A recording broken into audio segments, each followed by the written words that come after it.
All right, and welcome in everybody. Hope you're having a fantastic, fantabulous, awesome freaking day.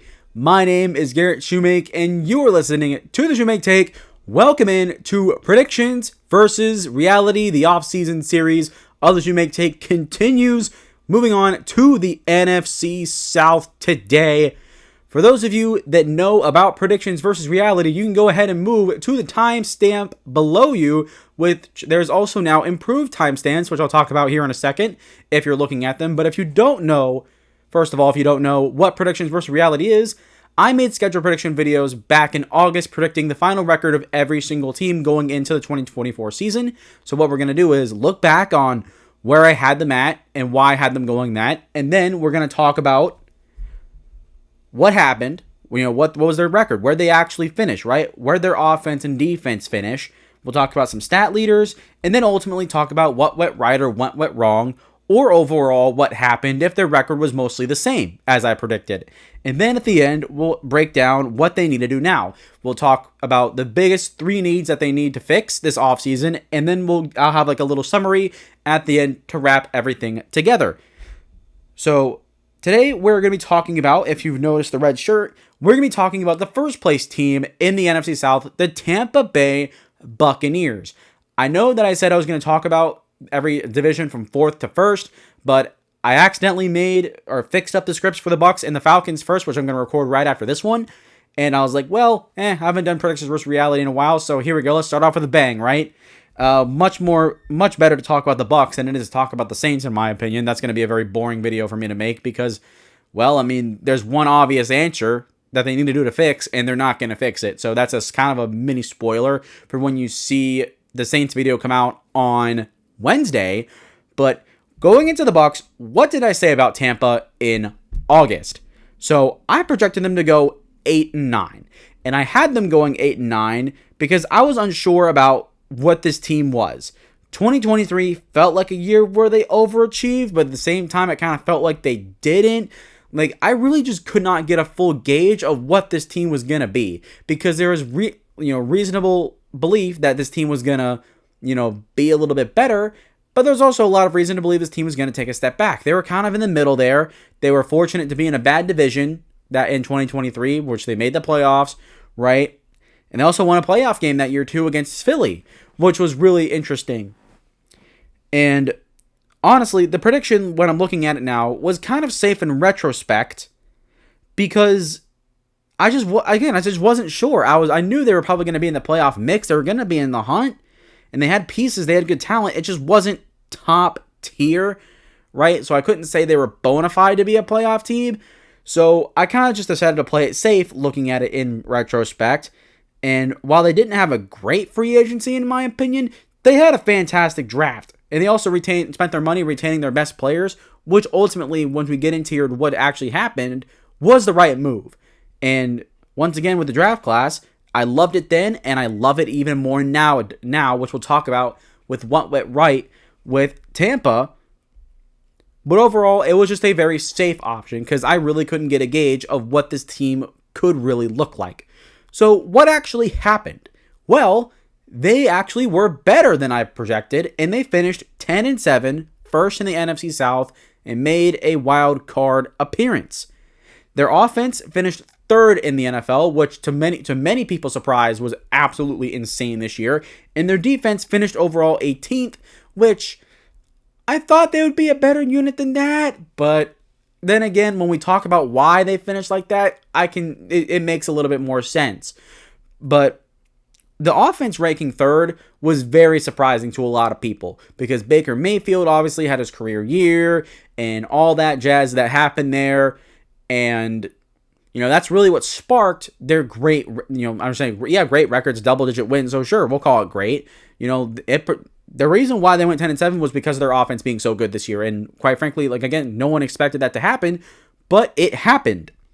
And their 3 best wins, 2 of them, which against New Orleans, or at New Orleans, and then at the Chargers, were both blowouts. 51-27 against the New Orleans Saints, and then 40-17 against the Chargers, respectively. And those games showed that their offense was super dominant, showed what they could really do on a good day. And then they also had a win in week 2 at Detroit, 20-16, which also proved that, hey, this team can go toe-to-toe with the good teams. It is possible. While they did finish with a losing record against playoff teams in 2024, this win against Detroit showed that this team has the potential to go toe-to-toe. They can do it. It is possible. And going into the stat leaders, we'll talk about individual players here for a moment.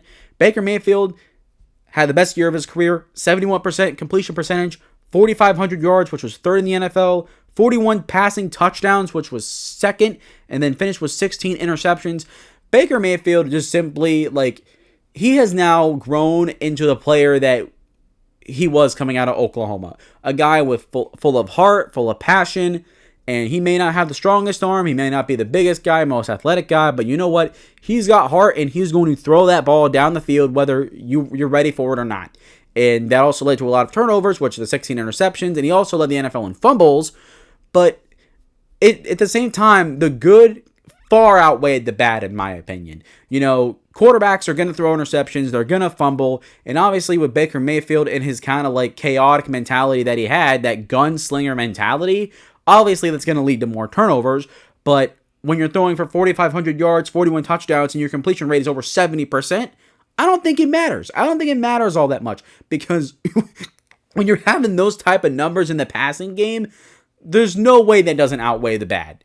And also, you look at where their offense finished, you look at how well they played overall as a unit, and it's of course, who cares? We don't talk about Baker Mayfield in 2024 for the interceptions or the fumbles that he had. No, we talk about the throws that he made, right? We talk about some of the runs that he had, right? The run where he stiff-armed Nick Bosa against San Francisco to convert a fourth down, right? We think about some of the runs that he had in the wild card loss against the Washington Commanders and how he laid himself out there. Oh, or how about this? How about the run against the Jets where he trucked a defender and kept on running? Those are the types of plays we remember Baker Mayfield for, not the interceptions. I can't even remember any of the interceptions he threw because he had so many good plays on film and on the field. Well, yeah, on film, on the field, both same thing. But it was just so much better. And Baker Mayfield, simply put, great, fantastic year, best year of his career, one of the best years for a quarterback this season. And then rushing-wise, part of the reason why Baker Mayfield had success was because of the ground game. Rookie running back Bucky Irving was the leading rusher for the team. He had 207 carries, 1,122 yards, 8 touchdowns, and 5.4 yards per carry. And in the receiving game, he had 47 grabs, 392 yards, and 3 touchdowns. Absolutely fantastic for a rookie year. He was a big surprise. I really liked him coming out of Oregon. I didn't think he would take the big. I didn't think he would become a starter as he did this year. I mean, obviously Rachaad White was carrying the bulk of the carries, but as the year went on, Bucky Irving kind of took that role away from him, and Rachaad White became the second tier guy. But Bucky Irving simply just helped this offense in more ways than one. I mean, obviously his receiving game, which he was really touted for coming out of Oregon, but the way he was able to run the football was just phenomenal. He definitely was a much better runner than I think a lot of people expected, and he definitely now proved that he can be a number one running back in an offense. People projected him as a backup, as a utility guy, but no, he is a full-fledged starter in this league now. And with his teammate Rachaad White, who finished with 144 carries, 613 yards, 3 touchdowns, 4.3 yards per carry. And in the receiving game, he added 51 catches, 393 yards, and 6 touchdowns. Almost entirely identical production there. You have a running backfield, but this duo between these two guys, that is one of the best in the NFL, in my opinion. And during the year, I even mentioned that at points, this was the best running back duo in the NFL, not named Jahmyr Gibbs and David Montgomery. While that's been challenged a little bit, at the same time, they're still top 5. They're still a really, really good duo, and having a good running game helps your quarterback's efficiency numbers, which helps explain why Baker Mayfield finished with a 71% completion percentage. In the receiving game, Mike Evans was the leading guy once again. 74 catches, 1,104 yards, and 7 touchdowns. His 1,000-yard season tied a league record for most consecutive 1,000 receiving yard seasons, which was tied with Jerry Rice. I think it's at 11 now. Both of them are tied. So now Mike Evans should, in my opinion now, have a legitimate conversation to be in the Hall of Fame. Because when you talk about the Hall of Fame, you talk about, all the stuff that you need. One of the things people don't like to talk about is consistency. If you have consistency, like having 11 straight years of 1,000 yards, right, which he's had every year of his career at this point, which tied a record held by Jerry Rice and only Jerry Rice, right, the greatest receiver of all time. Something like that, you have to be in that conversation. And of course, he's won a Super Bowl now. He's been in the playoffs for 4 or 5 straight years now with Tampa. 2020. Yeah, 5 straight years with Tampa Bay. So, I mean, he has been a part of an organization that has been revamped and, revived in ways that I don't think a lot of Tampa Bay fans even realized. Brady went there in 2020, took them to the Super Bowl win, played in 2021, right? 2022 was there as well. And then 2023 with Baker, it was kind of like a wild card. People thought they'd take a step back because obviously Baker's a drop-off compared to Brady. But then they made the playoffs, beat Philly, like I mentioned earlier. And they had this year where they went 10-7 and were definitively the best team in the NFC South. So there's an improvement there. There is a level to this organization building itself back up to where it was back in its glory days in the late 90s and early 2000s, where they had, at the time, they had great defenses, solid offenses, where now it's flipped. But it's still kind of the same, where this team's a constant playoff team. They're a constant playoff contender, and you cannot talk about the NFC South without talking about Tampa being in the playoff hunt at minimum. So Mike Evans is a big part of that. All that rant aside, to say that Mike Evans had a really good year again. Obviously, he's in his 30s and he's slowing down. He's got 1 year left on his contract, so he's probably going to play this last year and probably retire after 2025. But honestly, even if that's the case, that it just what a year that Mike Evans had and be able to continue his consistency, which should be considered in his Hall of Fame discussion. But he didn't do it alone. Cade Otton was the second leading receiver. He had 59 catches for 600 yards and 4 touchdowns. Cade Otton was a big piece of the offense when Evans and Godwin went down about the middle point of the year. He became a more reliable target, and when Evans came back, we'll talk about Godwin in a second, he was done for the year after his injury. But Cade Otton showed that he is a top 16 tight end minimum in the league. He is a solid, reliable tight end. He's still young. I think he's like 24, 25 years old, right? Maybe 26. Okay, we came into the league in 2020. He was drafted in 2020. So he's probably about 25, 26. But even then, he still has at least a few good years of football left. And honestly, he showed that he is a solid, reliable tight end, which is what you want out of that position. The Bucs, their offense really didn't utilize a lot of tight ends in their scheme. It was a lot more, that simple run and gun, quick game, right? A lot of that stuff, the bunch of deep shots, a skill set that really catered to Baker Mayfield, which is interesting because at his best, when he was in college, he had Mark Andrews at Oklahoma. So interesting that Cade Otton wasn't used as much.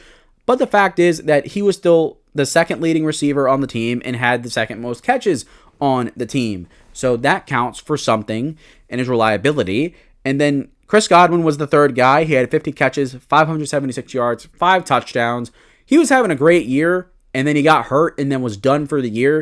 And then for a guy on the last year of his contract, it's unfortunate. It was really unfortunate. And Chris Godwin going down, it hurt the offense when Mike Evans also went out. But when Mike Evans came back, it took a couple weeks for things to kind of get back to normal and level themselves out. But when Chris Godwin was on the field, this Bucs offense was still really, really good. And he was honestly on pace to have a better year than Mike Evans was. And again, the injury is unfortunate with him being on the last year of his contract. I don't think he's going to be back, which is unfortunate. But that's kind of how the business works in the NFL. It's kind of how it goes, right? And he will finish, if he leaves as a free agent, he will finish as the Bucs' second all-time in receiving yards, right behind Mike Evans. So, I mean, you're looking at, an end of an era, which is, again, unfortunate, but I can get it, and it's just sad. But either way, from when he was on the field, he was having a really good year, and the loss hurts, and the Bucs are going to have to find a way to replace that and supplement that. One of those pieces could be Jalen McMillan, the rookie out of Princeton? No, that was Trey Palmer. I can't remember what college Jalen McMillan came out of, but he was a late round pick, day 3 guy. He finished with 37 catches, 461 yards, and 8 touchdowns as the starting slot receiver for Tampa. I thought he played pretty well. Early on in the year, he was kind of, there, right? Like, he was just getting a couple catches here and there, wasn't really doing anything impressive. But in the last, 5-6 games of the year, he went off. He caught a touchdown in almost every game. He became super reliable, especially on third down, right? Like, he definitely emerged later on in the year, and he showed a lot of promise to be a reliable slot receiver in the NFL. He's got the twitch, he's got the quickness and the agility. Hands were a little iffy at times, but honestly, that's something that can be coached and can be fixed. What Jalen McMillan brought to the Bucs offense, especially after Chris Godwin went down, they needed another reliable red zone target outside of Mike Evans, and they got him in Jalen McMillan. So I'm not going to complain. He overall had a solid rookie year from where he was drafted, and he showed a lot of promise, and I'm excited to see what he can do in 2025. Moving over to the defensive side of the ball, the leading tackler of the team, once again, was Lavonte David, the legend in Tampa, finished with 122 tackles, had another really good year, continuing to play way beyond his years. He's 35 now, will be 36, and the time of next season rolls around. But Lavonte David's on the last year of his contract, and if I'm Tampa, I'm going to re-sign him. You just want Lavonte David to stay here until he retires, because Tampa's still in position to, I guess, compete for a Super Bowl. They're not a Super Bowl contender per se, but if you're a team that's constantly in the playoffs, you have a shot. Realistically, you have a mathematical shot to make it there. So if I'm Lavonte David, I would try and stay in Tampa, just finish out your career there. You're continuing to play well, but he is on the last year of his contract, and if he leaves to go to another team to chase for a ring over somewhere else, that's going to leave a huge hole at linebacker, because obviously they haven't found his replacement yet. They haven't figured out how they're going to move on from him, right? They thought they had Devin White. Devin White kind of flamed out, and then they've had a couple other guys in that rotation since he's been gone, but they haven't had that bona fide guy since. Lavonte David's been him, and then it's been Devin White for a couple of years, and then it's been a bunch of rotational guys since. So if Lavonte David leaves, that's going to leave a big hole at the linebacker position, more than it already is. So if I'm Tampa, just re-sign him, give him like a two-year deal worth, I don't know what the going rate for top-tier linebackers is right now. It's obviously not going to be as high because he's 35, but I would give him a 2-year deal. Right, let him finish out his career in Tampa, retire as a Buccaneer, and all is well that ends well, right? So he was a big part of why their defense overall, they gelled. He kind of was a glue that held this defense together. So having him on the team was important, and keeping him on the team in 2025 is important. And in the pass rush department, their top 4 guys were Kalijah Kancey, Vita Vea, Lavonte David, who finished with 5.5 sacks, and then Logan Hall, who finished with 5.5 sacks. Kalijah Kancey, their top guy, finished with 7.5, and Vita Vea, their star defensive tackle, finished with 7. Overall, the pass rush for Tampa was pretty good. They were in the top 10 in sacks, I'm pretty sure, but run defense was a little bit of their... it wasn't really their... No, I'm incorrect on this. No, the run defense was actually pretty good, including their pass rush. But this defensive line, while it was good, the thing with Todd Bowles is that they're known for getting he's known for a lot of different rushes. He's known for exotic rushes. He's known for getting a bunch of different guys involved, right?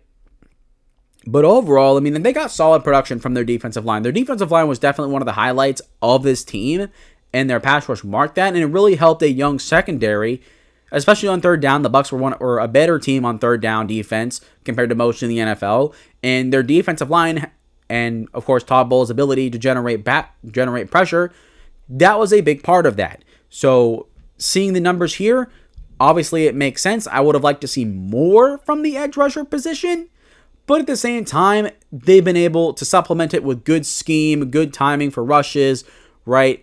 They've been able to figure that out. They've been able to supplement, if you will. I think I already said that. But overall, their pass rush was really good. And then in the interception department, Tyke Smith and then rookie Jalen McCollum both finished with 2. They were the 2 leading guys there in that department. Secondary, overall, they struggled a lot. A lot of it had to do with the youth in the secondary. You had 2 rookies starting in there, right? And the only veterans that are the true veterans on that unit are not Jordan Whitehead, Antoine Winfield Jr., the safety. They had given him an extension before this year started, and then Jamel Dean. Yeah, Jamel Dean as their number 1 corner.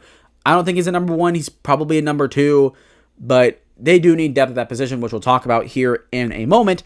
But while they were okay at breaking up passes, honestly, they were not good at covering the pass. They were they were in the 20s in their rankings. So definitely a hole that needs to be filled in their weaker side of that defensive side of the ball. But concluding here, what went right for Tampa? They had them going 8-9. They went 10-7. What went right?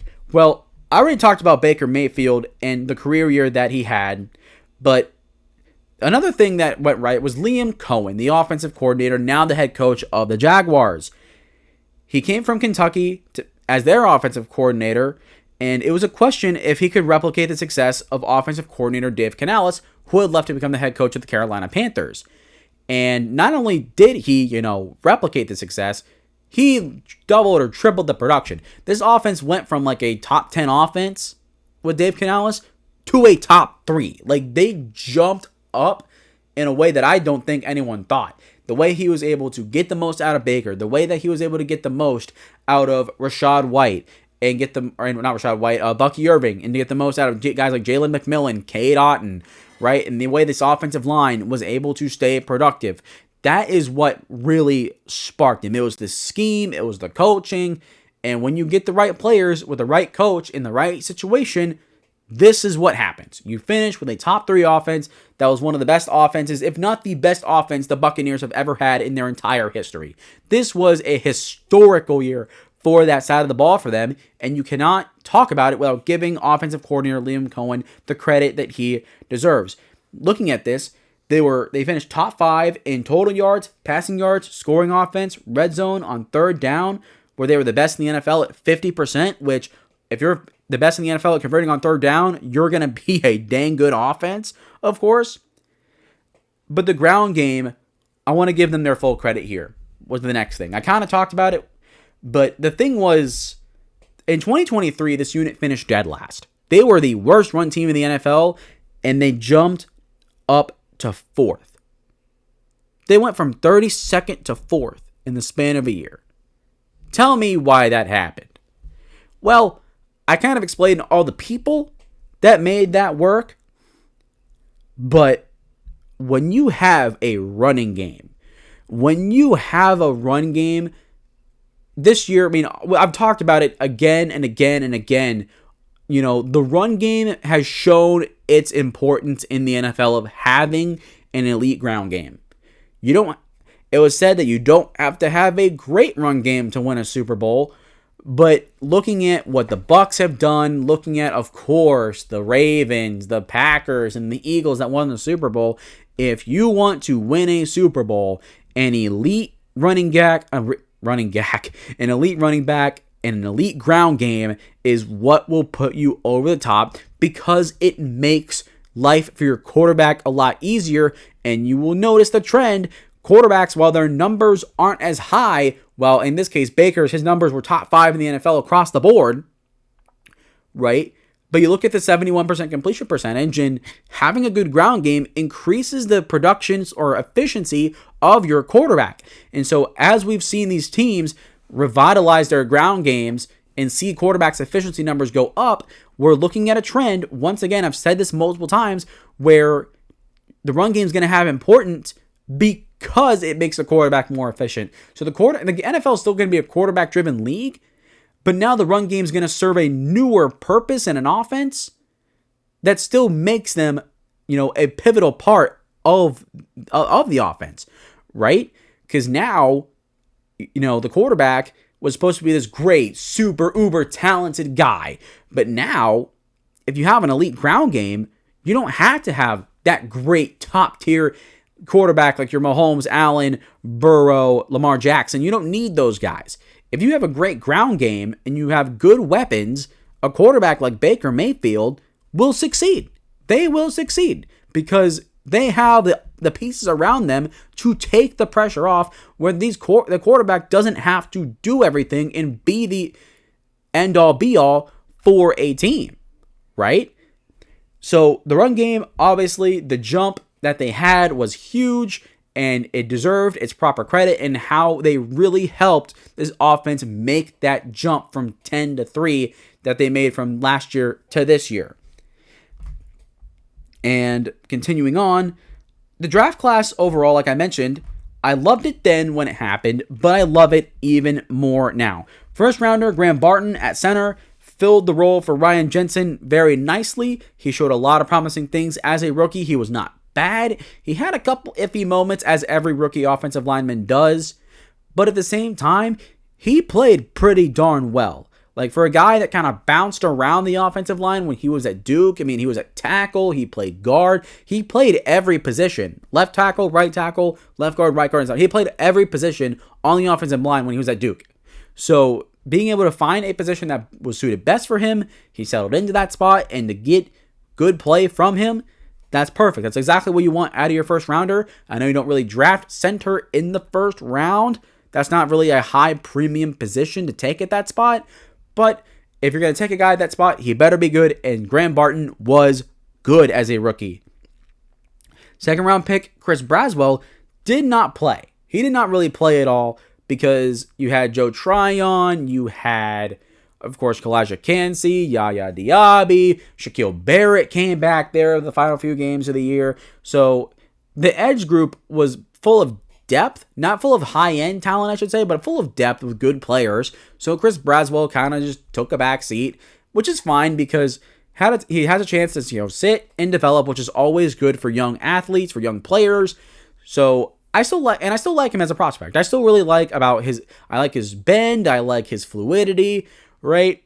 And I think, while he probably won't be a top-tier edge rusher per se, if you're looking at more like a stereotypical outside linebacker, a guy that can rush but also can play really well in coverage, right, compared to a standard prototypical edge rusher nowadays, I think he can still be that guy, and they'll need that guy going into 2025. They'll need more production from that outside linebacker-ish area. I think he can bring them that, and I'm still high on his talent. Third round pick, Tyke Smith. He played in 13 games, played okay. His coverage ability was a struggle, which you tend to see out of rookie corners.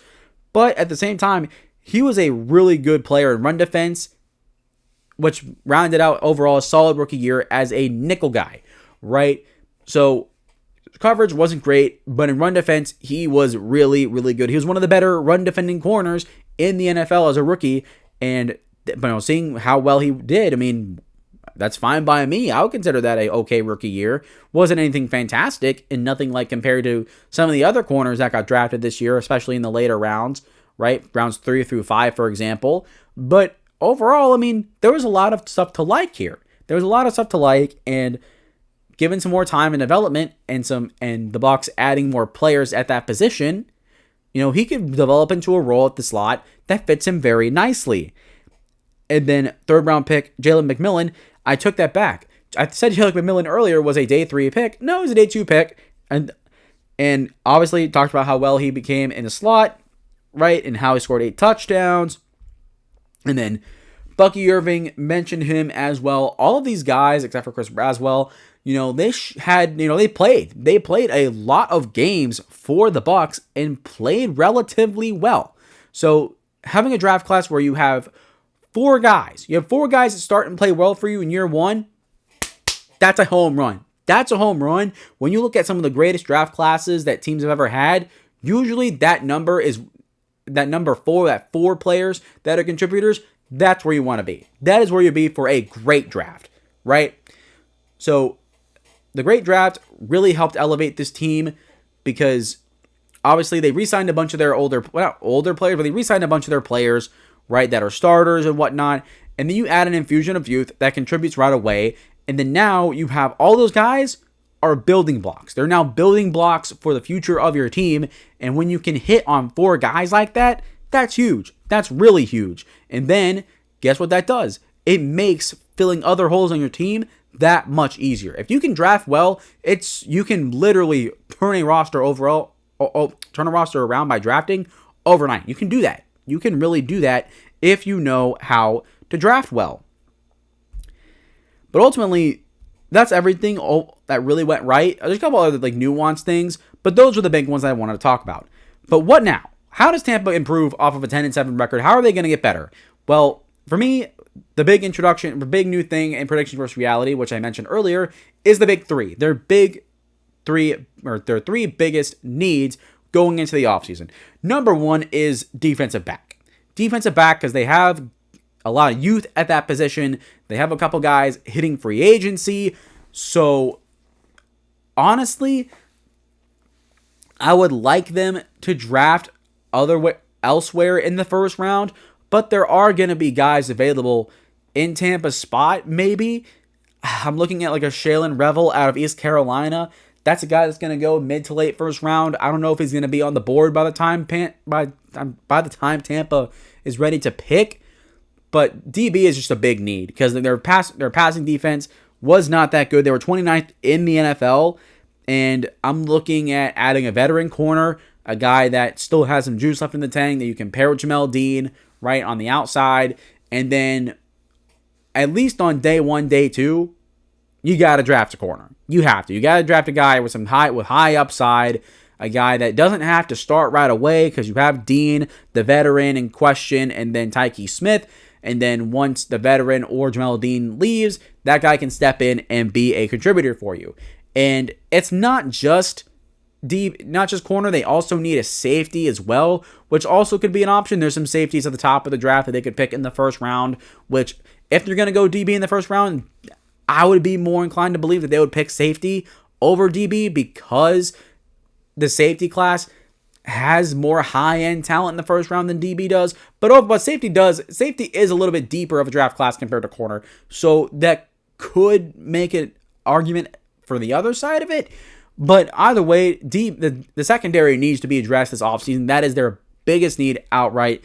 The second one, I kind of mentioned it earlier, linebacker. Lavonte David, I expect him to be back in Tampa, but they need to draft a guy that can replace him, play alongside him in 2025, and then 2026 onward, he needs to be that number one guy. And linebacker is another one of those draft classes where there's not a lot of first-round talent. There's probably one guy that can go in the first round, two guys maybe, but the second and third round are full of guys that could really step in and play well.